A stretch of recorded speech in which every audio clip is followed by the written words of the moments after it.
विवाहयादृशम चित्तम तादृशम कार्यमेव ही अन्य चिंता निर्वार्या सर्वा। सौनक लोक की सूजी सौनक्षियों को कहते हैं धन धर्म के ऊपर खर्च हो रहा है, बिल्कुल चिंता ना करना। ये आपने धन धर्म के ऊपर खर्च किया है, ये सब भगवान के कोष में जमा हो रहा है और उसका आपको अनंत गुना प्राप्त होने वाला है। जो दुर्गुणों के ऊपर खर्च कर दिया, ये तो मेहनत ऐसे ही चली गई। शराब पी गए, कहीं कुछ भी मिलने वाला नहीं है, स्वास्थ्य और चला जाएगा। जुआ खेल गए, कहीं कुछ भी मिलने वाला नहीं है, ये ऐसे ही चला गया, मेहनत यूं ही चली गई। यदि वही पैसा आपने धर्म के ऊपर खर्च कर दिया है, इसका फल आपको अनंत अनंत गुना प्राप्त होने वाला है। भगवान के विशेष कोष में जमा हुआ। धन के द्वारा परिवार चलाएं,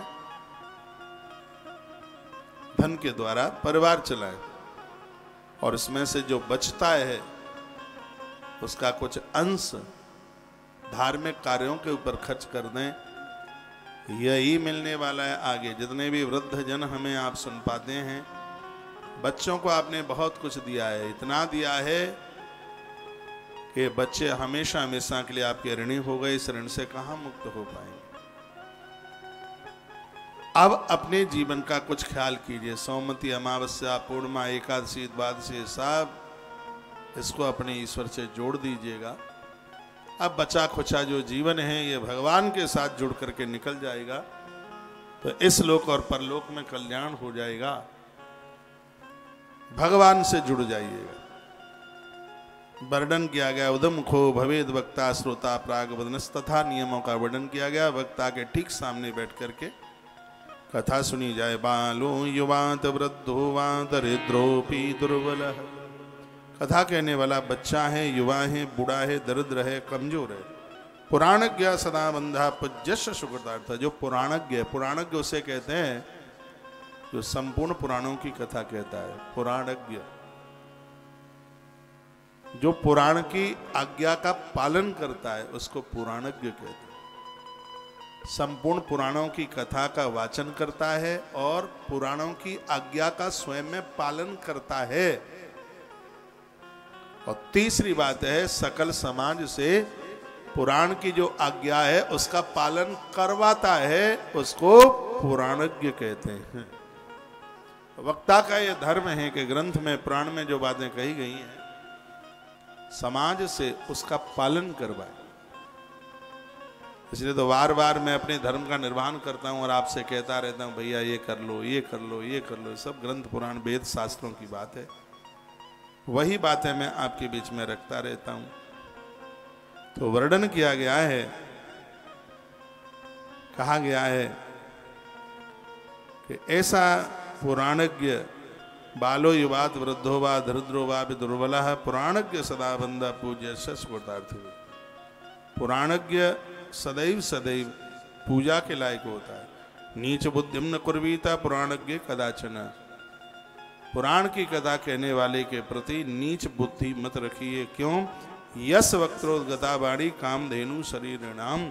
उसकी जो वाणी है वो साक्षात कामधेनु गैया की तरह, उसकी वाणी।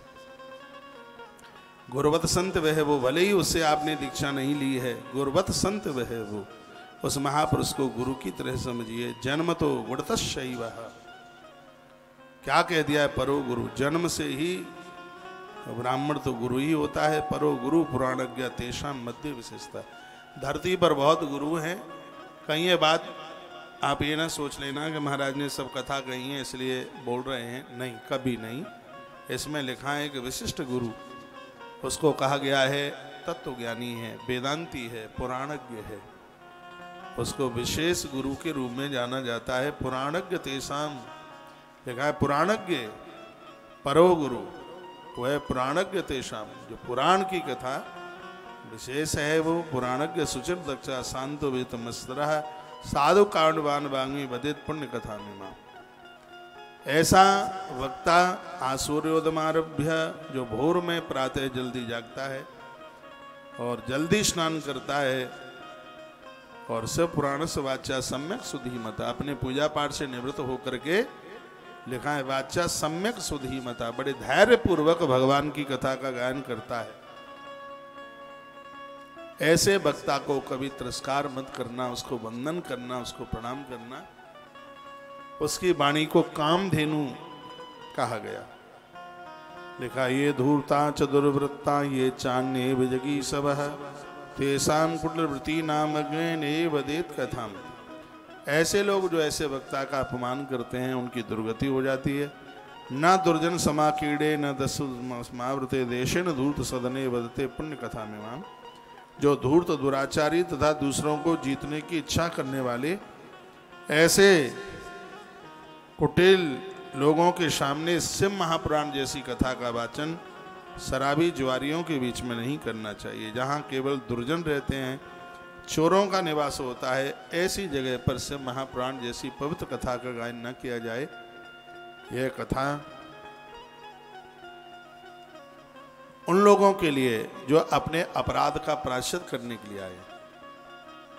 इस कथा को सुनने के बाद जो संकल्प लेते हैं कि अब हम कभी खोटे कर्म नहीं करेंगे, ऐसे लोगों के लिए कथा है। शराब पी ली है, अब कथा सुनने के अधिकारी नहीं है, ऐसा नहीं है। फिर कैसा है? वैसा संकल्प लेते हैं कि हे प्रभु परमात्मा, इतनी सी गलतियां हैं, अनजान में हुई हैं, और अब हम ये ऐमाल द्वारा से बिल्कुल भी नहीं करेंगे। नहीं तो धार्मिक कार्यों में होने वाले अपराध पापों को वज्र कर देते हैं, और ऐसे पाप हो जाते हैं वो काटने से कटते नहीं। ये कथा से महापुराण की चल रही है। ऐसी कथा में किसी ने पुण्य कर लिया तो उसके पुण्य अक्षय हो जाएंगे, और ऐसे आयोजनों में यदि किसी ने पाप कर लिया तो अपराध वज्र की तरह हो जाएंगे, काटने से कटेंगे नहीं।